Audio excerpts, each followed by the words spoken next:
Hi, Medical Wildcats. I'm Joseph Guggenheim. I'm a 1972 alum of the medical school. And this month, my topic is the movie industry in Chicago. I call it Hollywood on the Lake, a tribute to John Hughes. There's been no screenwriter, director, and producer who's had more effect on the movie industry in Chicago and perhaps in the United States over the past 100 years than John Hughes. Before there was Hollywood as the movie capital of the US, Chicago was the movie capital of the world. In the early 20th century, one-fifth of all the movies in the world was produced in Chicago. 80% of the movies in the United States were distributed out of Chicago, and Chicago had more movie theaters per capita than any other city in the country. And after about 2 or 3 decades, the movie industry packed up and moved to Hollywood and left Chicago. It wasn't until 1980 when Chicago regained its prominence in the movie industry. And there were several reasons for this. Uh, One of them was financial. Both the city and the state offered financial incentives for movies to be filmed in Chicago. There have been more than 1,100 movies made here since 1980, but the movie musical Chicago was actually filmed in Toronto, Canada. There were several blockbuster movies that began the movie industry revival in Chicago, starting in about 1980. Blues Brothers, Ordinary People, and Risky Business. The John Hughes era began with Hughes' first release, National Lampoon's Class Reunion in 1982, which he wrote and produced. It was not very well received by audiences or by the critics, however. But then he began a series of blockbusters, including 16 Candles, which he wrote and directed and released in 1984. The Blues Brothers, starred John Belushi and Dan Aykroyd, filmed in Chicago, received a Golden Reel Award for the quality of the movie. Ordinary People, with Donald Sutherland and Mary Tyler Moore, received Best Picture of 1980 from the Academy Award, and Robert Redford received Best Director. John Hughes was born in Lansing, Michigan in 1950. He spent most of his childhood in Grosse Pointe, Michigan. He had 3 sisters and no brothers and said he was surrounded by old people and women. The family moved to Northbrook when he was 13. Northbrook is north of Chicago, and it was formerly called Shermerville. He attended Glenbrook North High School on Shermer Road. After graduation, he attended the University of Arizona. He left after his junior year and married his high school sweetheart, Nancy Ludwig. He freelanced as a comedy writer for a while, writing jokes for Rodney Dangerfield, Joan Rivers, and other comedians. He would write up to 100 jokes a day. He edited them on Friday and sent them out for $7.50 to up to $50 per joke. One of his first jokes was on the Johnny Carson show by Rodney Dangerfield, and the joke bombed. He had a successful career in the advertising agency, working for D.D.B. Needham and Leo Burnett for 7 years. He had the Philip Morris account, which required he go to New York City once a week. He said he would put a cup of coffee on his desk and leave so that people would think he had just gone to the restroom. He freelanced and hung around the New York office of the National Lampoon, where he freelanced and finally became a full-time writer. He was the associate editor for this Sunday newspaper parody, which was released by the National Lampoon in 1978. He said he liked advertising because it was fun and he could not get fired. He started writing the script for Dumb and Dumber in 1982, but he sold the unfinished screenplay to the Farley brothers and then refused to receive credit for his work on the movie, which was probably a smart move. Many of his films were said to be autobiographical, including Mr. Mom, the story of a house husband whose wife goes to work for her career, National Lampoon's Vacation, which he said reminded him of his family vacations when they packed up the station wagon and left for a trip, 16 Candles, where the family forgets their daughter's birthday because it coincides with their other daughter's wedding date. He said one of his friends had his birthday forgotten by his parents. Planes, Trains, and Automobiles reminded him of the difficulty getting back to Chicago from New York in bad weather. And he said that She's Having a Baby was the best film he ever did. Home Alone reminded him of a time when he was misbehaving in the backseat of the station wagon, and the family told him to get out, and they drove off. Of course, they came right back, but he said he wondered what would happen if a child was left alone for the entire vacation, and wrote the script for that movie. She's Having a Baby was filmed partially in Evanston, and this is a picture from the movie of the family coming into Evanston Hospital for the delivery of their child. Many of his films were set on the North Shore of Chicago, from Evanston all the way to Lake Bluff, just south of the Wisconsin border. Some of them were set in this fictitious suburb of Shermer, a suburb dominated by young people where adults have odd cameo roles. The floor plan for many of the houses in his movies resembled his house. He was criticized one time for having no black actors, but he said, "I'm not going to pretend I know the black experience." He was a compulsive writer. He said if he finished a script at 3 a.m., he was going to start another one at 3:02. He would power write all night, chain smoking and drinking coffee. He said, "There's no way I'm ever going to finish a movie on a negative note." And test audiences that saw Ferris Bueller's Day Off said that they did not like the finish, and so he rewrote it. The initial screenplay for Breakfast Club was written in 2 days, Plane, Trains, and Automobiles in 3, and Ferris Bueller's Day Off in 4. So he was a very fast writer, but he was a perfectionist, and sometimes the scripts underwent at least sometimes 20 rewrites. The scripts in initial filming were often too long. Ferris Bueller's Day Off was over a million feet of film, and was a 3-hour film until he shortened it. He loved Chicago. He moved to California briefly, but said he didn't realize how Midwestern he was until he moved to California. His movies were popular because he said he was not interested in Armageddon and things like that, but more interested in a good family fight. He said he was glad that he portrayed teenagers as pretty bright, and he respected and did not discount anything they said just because they were still teens. His movies encouraged improvisation. The Principal's Office and Ferris Bueller's Day Off took 4 days to film because it was improvisation. Ben Stein's checking attendance in his voodoo economics class was improv. Ben Stein was a personal friend. He was not an actor, but he was only supposed to voice checking the attendance. It was so funny that the cameraman turned the camera on him, and he suddenly had a role in the film.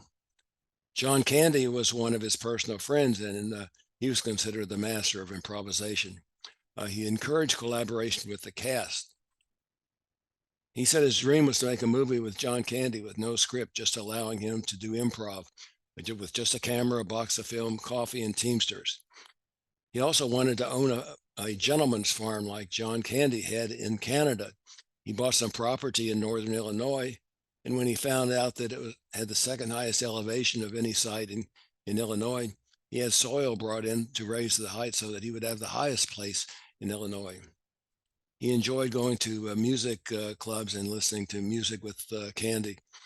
He offered Candy 1% of Home Alone movie script, the movie, but Candy turned it down, which was probably a mistake. Candy's father died of a heart attack at age 35, and Candy died of a heart attack at age 43. Hughes quit smoking at age 51 in 2001, perhaps because of this.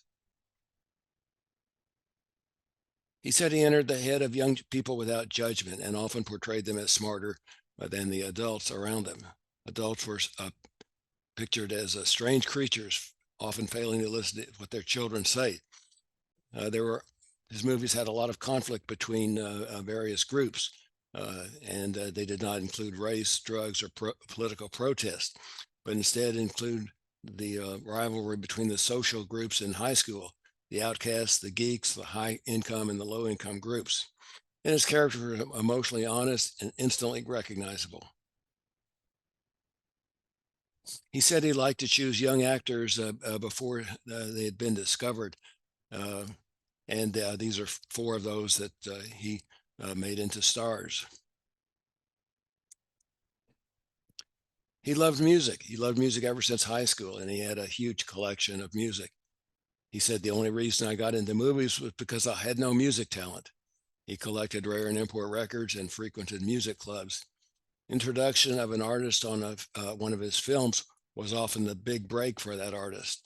And he paired memorable moments in films with the perfect song.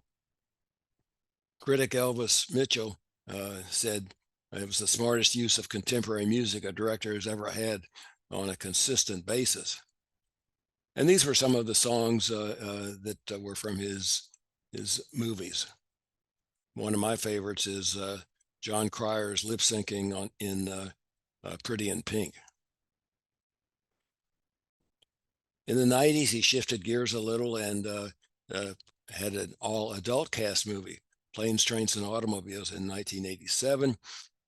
It was the first of his movies with an all adult cast, successfully grossing $49.5 million. With Home Alone, he experimented with having a child as the lead actor. The script was originally rejected by Warner Brothers, and then it became the highest grossing comedy ever, with over 285 million. The sequels, Home Alone and Home Alone 2, were very popular overseas. With Baby's Day Out in 1994, he experimented with a baby as the lead. He had some 90s films experimenting with different directions. And different 101 Dalmatians was the screenplay for a Disney film. He wrote the script for The Bee, and Steve Martin was going to do the voicing, but he never made the film because of failure to get financing. Damn Yankees was a musical. He made the script in 1993, but the movie was never made. He was going to make a movie about Peanuts, the comic script. He talked to Charles Schultz about it, but it was never made. And sometimes he used a pen name, Edmond Dantes, for some of his screenplays. Made in Manhattan. It was a fairly successful movie. He loved to write, and he wrote some screenplays. We don't know whether he realized they would never be made or not, but he loved to write, and these were some of his screenplays. He made a sequel to Jaws. He called it Jaws 3, but Steven Spielberg threatened to sue him if he actually made the movie. National Lampoon's The Joy of Sex was going to star John Belushi, but he died before the movie could be made. The New Kid was going to be about a college freshman. Oil and Vinegar was going to star Matthew Broderick on his way to his wedding, picking up a hitchhiker. Bartholomew and Neff was going to star John Candy and Sylvester Stallone as two feuding neighbors. Tickets was going to be about a group of teenagers who pulled an all-nighter waiting to buy tickets to a rock concert. And The Grisbys Go Broke was going to be a sequel to the National Lampoon Vacation series, with the Grisbys having financial problems and having to cut back on their vacation. He was a very devoted family man. He loved writing, second only to his family. His wife usually accompanied him when he traveled. He died at age 59 in 2009. He had gone to New York to see his son and their new grandchild, and he went for a walk in Manhattan and had a heart attack and dropped dead on the sidewalk and could not be revived. When he died, he had written a stack of letters to his then 8-week-old grandson.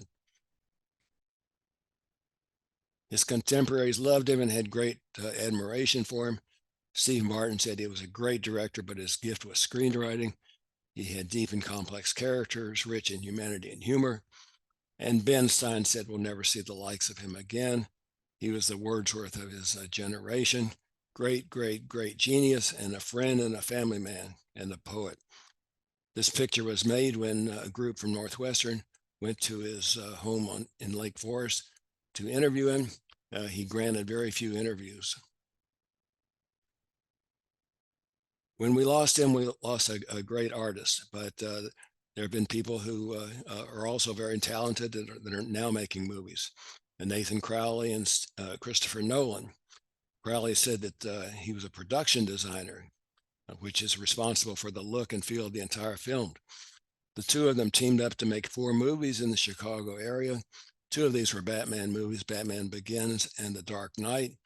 The lake house was made in a Cook County forest preserve, and Public Enemies was made partially in the 2400 block of North Lincoln Avenue, very close to the old Children's Memorial Hospital. Crowley wanted to keep the computer-generated effects to a minimum. They used real vehicles for the Batmobiles, which were designed in Nolan's garage. They could go 100 miles an hour. Crowley liked the Chicago architecture and filmed many of the scenes in front of modern buildings instead of some of the older Gothic-looking buildings. He said he was going to take the Gothic out of Gotham. Batman Begins was partially filmed at the Jewelers Building. The building has been called the Wedding Cake Building because of its multiple tiers. It's at Wacker and Randolph. And this is a scene from the movie. This building, which was opened in the 1920s, was the tallest building west of New York City when it was built. They had some chase scenes on Lower Wacker Drive. The Dark Knight was the largest film shoot in Chicago at the time. It was completed in 13 weeks. The Batman and the Joker played a game of chicken on the LaSalle Street Canyon, the narrow street surrounded by high buildings. In one of the scenes, the Joker sets off a bomb at Gotham General Hospital. This was filmed in the abandoned Brock Candy factory, which underwent a controlled explosion for the scene. And these are some of the other sites where the movie was made. Lately, there's been another major filmmaker in Chicago, the CineSpace. This is a Canadian company that has set up a production company on the old Ryerson Steel building on the west side. It's been called Hollywood of the Midwest because it's the largest production facility in the United States outside of Hollywood. There are approximately 33 sound stages at this place with plans for 19 more. Several of these films and TV shows have been filmed at the CineSpace studio, including Chicago Med, Chicago Fire, etc. So what's the future hold for the movie industry in Chicago? Perhaps we don't know. Only time will tell. So I wish everybody happy holidays and stay safe, healthy, and stay connected with each other. And I look forward to our virtual meeting again in January.